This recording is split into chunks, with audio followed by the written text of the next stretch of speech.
So, uh, so I haven't done one of these things in a while, a rap battle reaction thing. It's just like, okay, I reacted to, I think Monica versus Harley Quinn before, a long time ago. And since I've been doing on a Doki Doki kick lately, I figured, okay, why not? I saw this thinking of something else, and I was like, wait, why is this a thing? Why is Natsuki versus Raven? Wait, what?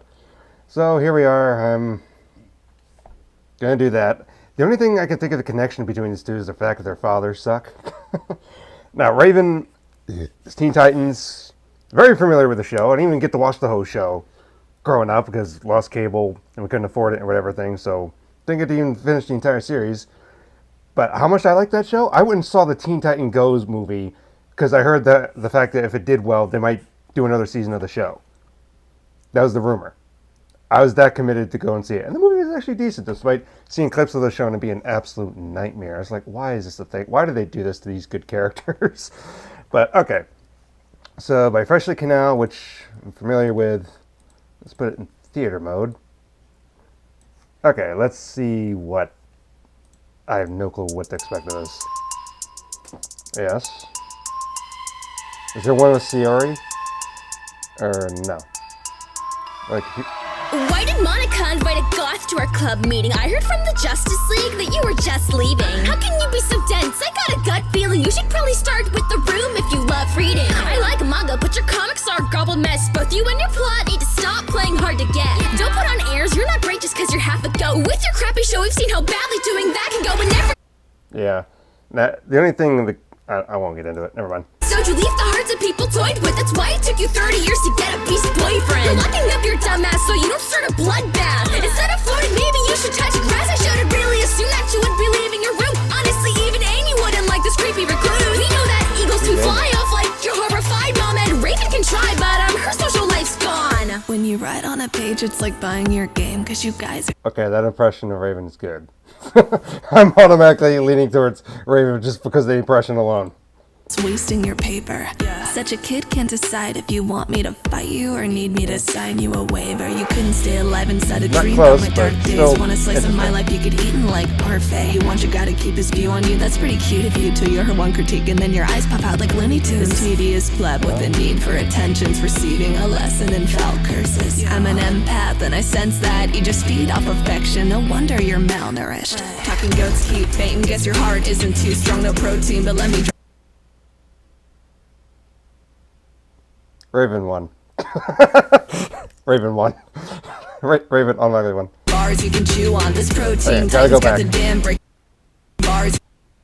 Keep fainting. Guess your heart isn't too strong. No protein. Okay, gotta go back. Curses. I'm an empath and I sense that you just feed off affection. No wonder you're malnourished. Talking goats keep fainting. Guess your heart isn't too strong. No protein, but let me drop some bars you can chew on. This protein Titans got the dam breaking loose while your own Teen Titans run your man like a noose. Why did I say okie dokie to this battle with you? I might be your neck the way I snap in the booth. Here's a riddle for you. Why is a raven like a writing desk? Cause everything that presses me gets folded and you might be next. Listen, Cupcake, I don't mean to sugarcoat this. You failed as a demon and as a human you still seem to be ghosted. Is that your powers reading people's emotions and still don't see they're only nice so that you keep from exploding?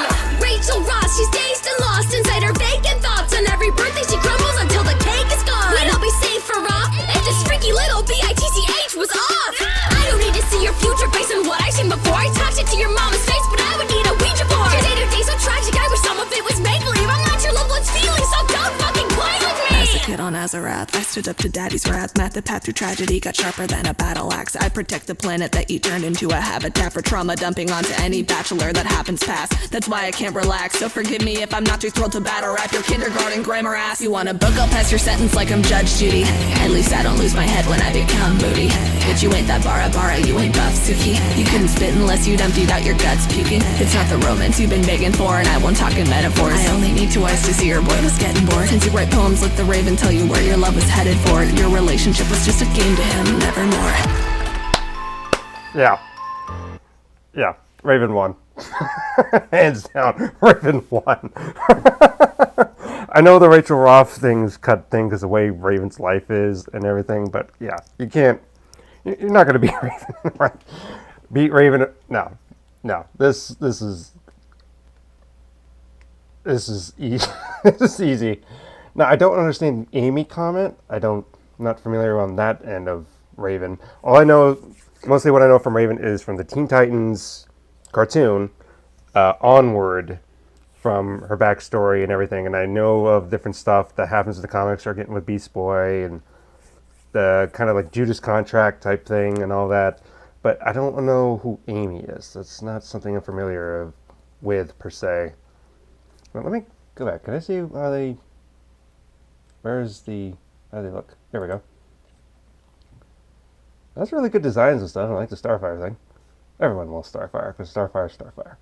Everyone loves this lineup of Teen Titans. I know they always had that other thing, Teen Titans, but everyone loves this lineup of Teen Titans because it was so written well, and it was so good. And how everything was. It's just like, it flowed well, and how everything worked. Like, seriously, Cyborg, awesome character.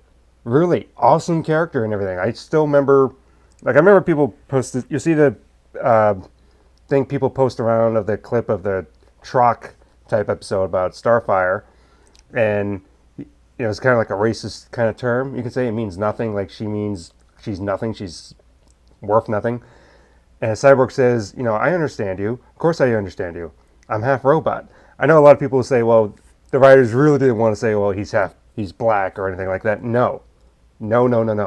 It's actually deeper than that for Cyborg. Because if you're, a black man or something, depending on what the racism stuff you dealt with or whatever, he would still have his community, to hold him back and everything, to help him out and to be with him and everything. He lost that being half robot.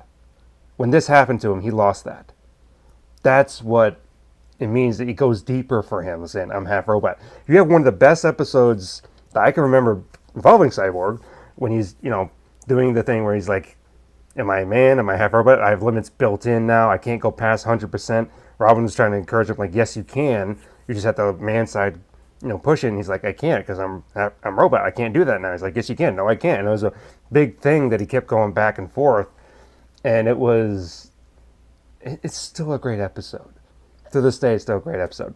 When I was actually on the plane ride home from Poland, being on deployment and everything, they actually had Teen Titans available to watch on the plane ride home. And I'm like, wait, really? And I watched the episode that they had. It was a episode called Red Star or something. It's like they're kind of like in Russia and dealing with a guy named Red Star. I'm not sure familiar in his name, but basically nuclear power and everything, how he works and stuff. Based on what I saw, it wasn't necessarily the greatest episode writing-wise to me. I'd say, not that I've watched it in so many years, but then again, maybe that's just kind of like, was the episodes ever great? But it's still nice to see and hear all of them back and what it was, and see something what it was. And again, I hadn't watched this show in like 20 years, and I was still excited watching it. I should get it on DVD. Seriously, I should get the whole thing on DVD because I haven't watched it all. Man. But yeah, being very familiar with Doki Doki Literature Club and being familiar with this, there's, no contest. Raven. There's so many more literature. Natsuki, I hate to say, is limited on her literature thing because of, she does read a lot, but of the manga and everything. And don't get me wrong, from what I understand, manga has a lot of deep stuff and everything, depending on all the tech manga stuff out there and blah, blah, blah. But Raven reads on a whole nother level with not just reading, but metaphorical stuff and everything. And she's just Raven.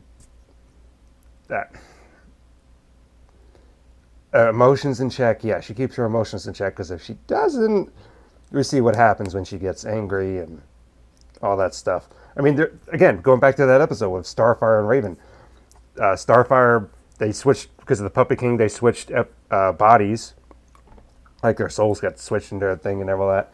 Raven was put in Starfire's body, which is, it relies on emotions to, to fly, to do this and that and everything. Whereas Raven's emotions, you have to suppress or it gets out of control. And Starfire had to learn to reel it in, whereas Raven actually had to, had an opportunity to branch out in order to do something. Like, how do I do Starbolts? Righteous fury. Even the newborns on my planets can unleash flight and everything. And Starfire talking real fast, being so being so concerned, just walking through, and all our powers just melting everything on the sides. He's like, what if I'm stuck looking like this forever? What's wrong with the way I look? Nothing. Still one of the best episodes. See, these are things that I relate to, and how good everything was, how contrasting everything was about the show. That's why this show was so awesome, and everyone looks at Teen Titans Go and just like, what happened? That's why, is because you had such good writing. It's one thing that has some gags and stuff, but when you just turn everything into a gag, it's just like, there were serious episodes and dealing with stuff like that. Yes, there was humor, but there was some, especially with Tara coming on, it's just like so many serious episodes and context and stuff, and it's just gag characters now. It's like, it just needs to be a balance with stuff, you know? And the Teen Titans, OG Teen Titan, this thing, did it well. That's why people love it so much. It's still awesome. I haven't even seen the whole show. 20 years later, I'm still talking about it. But, man, heck, I even got that game for GameCube. I don't even have the GameCube anymore, but I got that game for GameCube. And it was such a good show. But I've been rambling on too much. But hands down, Raven won this. Hands down, no contest. We're moving on. All right. See you in the next one. What other Doki Doki stuff is out there? All right. See you in the next one. Goodbye.